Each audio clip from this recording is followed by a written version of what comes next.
Napanaginipan mo na bang nalalagas ang iyong buhok? Maaaring habang nagsusuklay ka ay sunod-sunod itong nalalaglag.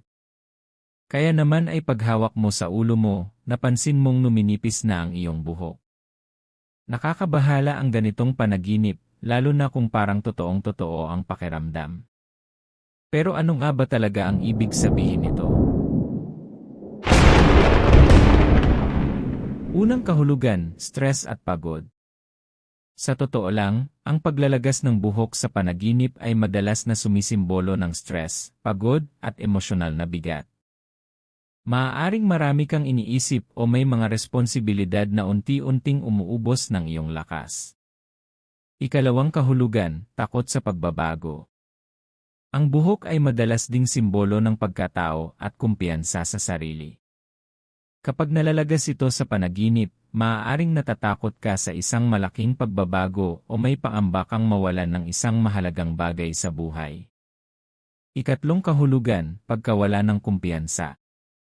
Kung nalungkot o natakot ka habang nalalagas ang iyong buhok, maaari itong sumasalamin sa kawalan ng tiwala sa sarili o pag-aalala sa tingin ng ibang tao sa iyo. Ikaapat na kahulugan, pagbitaw sa nakaraan. Hindi lahat ng kahulugan nito ay negatibo.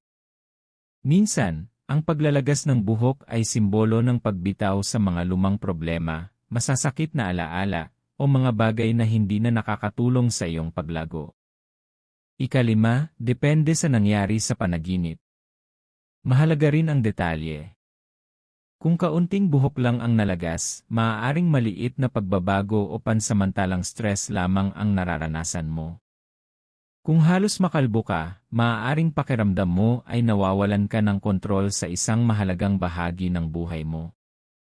Kung tumubo ulit ang buhok pagkatapos malagas, magandang senyales ito ng pagbangon, paghilom, at bagong simula. Kung ibang tao ang nalagasan ng buhok, maaaring nag-aalala ka para sa isang taong malapit sa iyo.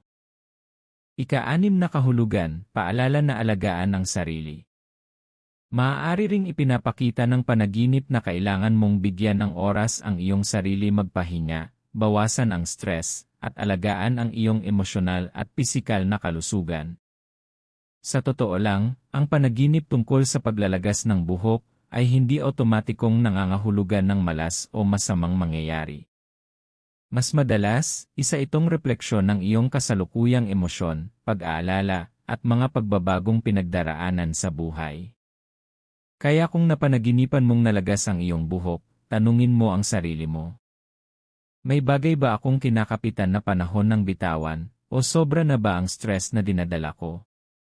Kung nagustuhan mo ang video na ito, huwag kalimutang like, share, at subscribe sa Dream Science para sa mas marami pang kahulugan ng panaginip.